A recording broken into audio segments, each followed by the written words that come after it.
What's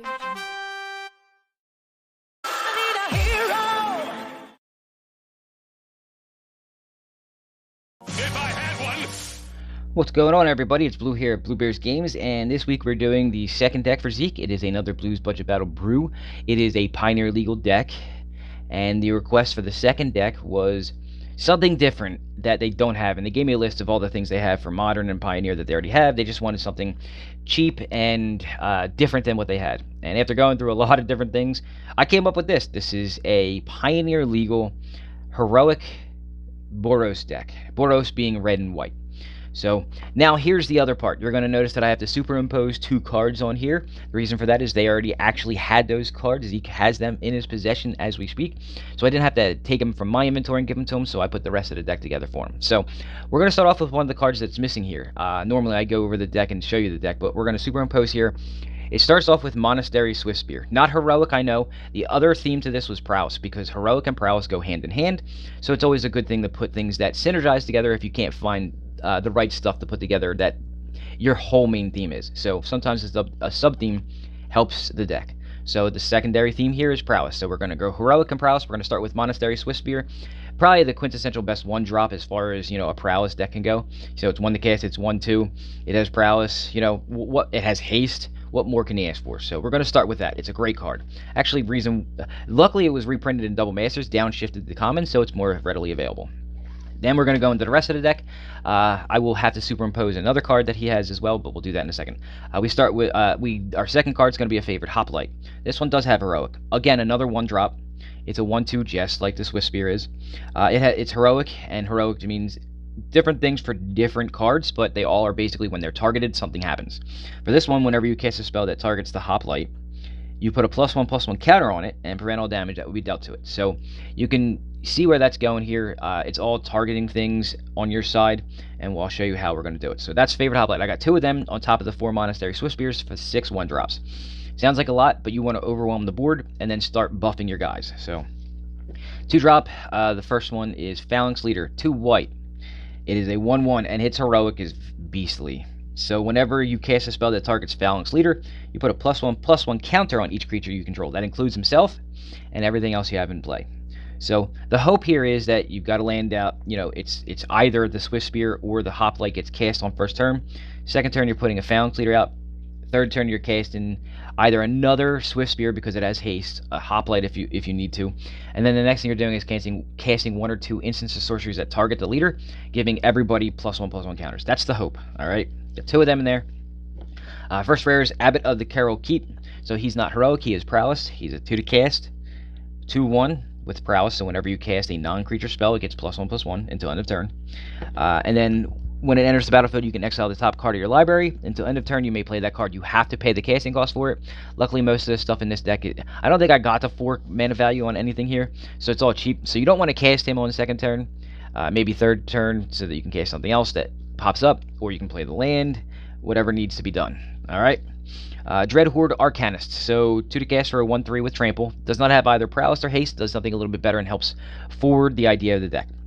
So whenever the Arcanist attacks, you may cast an instant or sorcery card with converted mana cost less than or equal to Dread Hoard Arcanist's power from your graveyard without paying its mana cost. And if the card would be put in your graveyard this turn, exile instead, so it helps you cast stuff from your graveyard for free when he attacks. Basically, the reason why giving him Prowess or Heroic at that point would just make him stupid sick. So he helps forward the rest of your stuff with Heroic and Prowess. Hero of the Nyxborn. Okay, he doesn't have Heroic, but he's from a Theros set. The word Heroic is on the card itself. Look at that. It still says Heroic anyway. Doesn't technically have the ability Heroic, but his ability is Heroic. So he's a 3 to cast, 2/2. When he enters the battlefield, you create a 1/1 human soldier, so you're getting more go wide here, as they say. And then whenever you cast a spell that targets Hero of the Nyxborn creatures you control, all creatures get +1/+0 that you control. So it doesn't say Heroic beforehand, it's a Heroic ability.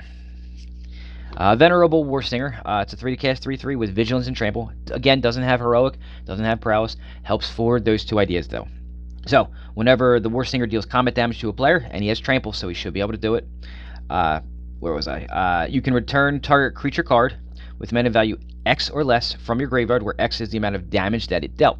So if it's unblocked, you can take something that's 3 mana value or less and put it into play for free. So you see where that helps this deck? It helps, so you can use things as sacrificial lambs, say the Hoplite, send it out there, let it kill some other things because it gets blocked, whatever you need, and then you can get it back later because Venerable Warsinger lets you play stuff, or lets you get stuff back from your graveyard for the amount of damage he does. All forwards the deck. The last creature is... Oh, I'm sorry. I'm going to have to go back to the 2-drop. We're going to go over Annex and Simone, and I forgot to add the 2-drop. This is 1/1 and 1. It's a 3/2. Legendary, so there's only 1 in the deck, and it was only going to be 1 anyway. First Strike, Vigilance. This one actually has Heroic for an ability whenever you cast a spell that targets Annex and Simone. Creatures you control get +1/+1 and trample until end of turn. Okay? So, Heroic, you target him, so if you don't have the Phalanx Leader out, you target him. Now all of your stuff gets +1/+1 and trample. All good stuff here. And this card that I forgot to mention, which I'll go over, I'll keep Annex and Simone here, I'll superimpose. Seeker of the Way is a 2 to cast, I believe it's 2/1. I'll have it up there. It's either a 2/1 or a 1/2, or a 2/2. It's a 2 to cast with Prowess. And then whenever you cast a non-creature spell, it gains lifelink. So it's the other 2-drop. I forgot to mention that. I was too busy going over all the rest of the cards. So it's the 2-drop in between these two. 1 white, 1 of any, and it's got Prowess. So whenever you're casting stuff, it gains +1/+1 until end of turn, and then also it gains lifelink, helping you stay alive longer. All right, that's the creature section. We're going to go over the instants that help make the Heroic and the Prowess all go off. All right, Defiant Strike is the 1 mana value. It gives a creature +1/+0, and you draw a card. Why is that good? So, it helps in a couple ways. You can target something, triggering Heroic, triggering Prowess. You get to draw a card off of it, which is always good for 1 white, because that's the one weakness white has, is drawing cards. And then it also gives them extra attack power. So, especially if you're doing it to the Venerable guy, who brings stuff back from the grave, you can even get other stuff back because it's dealing trample damage and it's actually hitting somebody. So I got a play set of those in there because that's really important. Being able to draw a card and target a creature of yours and buff it, while also triggering Prowess and Heroics, all good stuff. Adamant Will is my 2 mana value. It's an instant that gives a creature +2/+2 and indestructible. Why indestructible? There were a lot of 2-drops that gave a buff of +2/+2.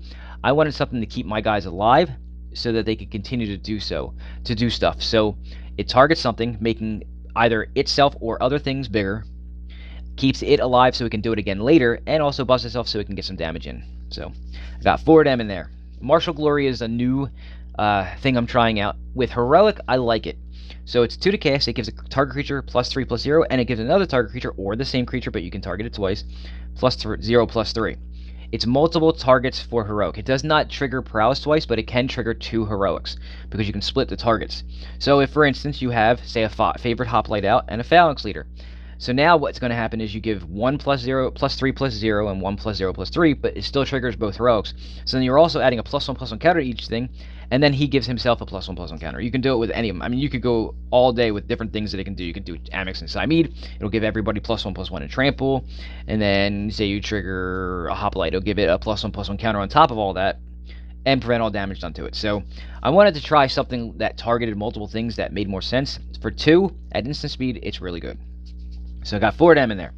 Boros Charm. All 3 things Boros Charm does is a reason why this card's actually like a couple bucks. It does all 3 things you want. So for 1 and 1 again, so it's a 2 mana value card. You can do 4 damage to a player or a planeswalker. So it could be a kill card for your opponent. You could actually win with it. Permanents you control gain indestructible until end of turn, so you can just swing heavily with everything. Now, with this, the permanents you control gain indestructible until end of turn, doesn't target anything. So Heroic won't go off, but Prowess will. Okay? And then you can do the thing that makes it so that Heroic does go off. Target creature gains double strike until end of turn. So it can be a kill card in 2 ways. It can deal 4 damage to something. It can buff something up to where it's going to be the kill shot. A lot of things. This card, all 3 options are great. So I got 2 of them in there. And then you need something to clear the way, something to clear the road of all your opponent's stuff. So I've got 4 shocks in there so you can take care of some stuff. I got 4 lightning strikes in here because if they're a little bit bigger, you might need a little bit more damage. And the good thing about both of these is they both go to the dome, so you can do it to a creature if you want to clear the way, or you can do it to your opponent's face. So, always good. And then Windscarred Crag, because again, I like to have the ability to gain life when I'm doing budget decks. Staying alive longer, being able to do the stuff your deck is supposed to do is always helpful, and then plains and mountains, obviously an 8. So, and again, like I say every week, if you need to see the actual deck list in a clickable form, my MTG Goldfish account has this deck on there. I'll have a link to it in the description below. One other thing I wanted to point out here. Where is it? Oh, you can actually, if your creatures are big enough, shock or lightning strike your own stuff to get them bigger. It's not a normal thing to do. If I had the stuff in here that splits damage 1, 1, and 1, that would have been a little different, especially in the Heroic. I didn't do that for this build. It's something you can do. You can zap your own guys to get them to buff bigger, especially if your board, if their board is clear and you're just swinging in unabated. It's a thing you can do. Anyway, that's the second deck for Zeke. It was Boros Heroic / Prowess. It's actually a pretty cool deck. It's quite quick, actually, and looks like a lot of fun. So hopefully he enjoys this and the ingest deck from last week. With that said, please do me the favor. This is our second video from our 3-year anniversary. Do me the favor, like the video, subscribe to the channel if you have not done so already, which I don't know why you wouldn't. There's a lot more coming. And then share this out to somebody who actually is looking in Pioneer to build something that's like Boros Heroic. I believe it is a actual deck that's played in tournaments for Pioneer. I mean, it's probably not like, it's not like what's that, the blue-red Is It Phoenix deck, but it's just cheap and fun. So anyway, that's my time for the week. Enjoy your weekend. Have a good rest of the week, and I will see you all next week.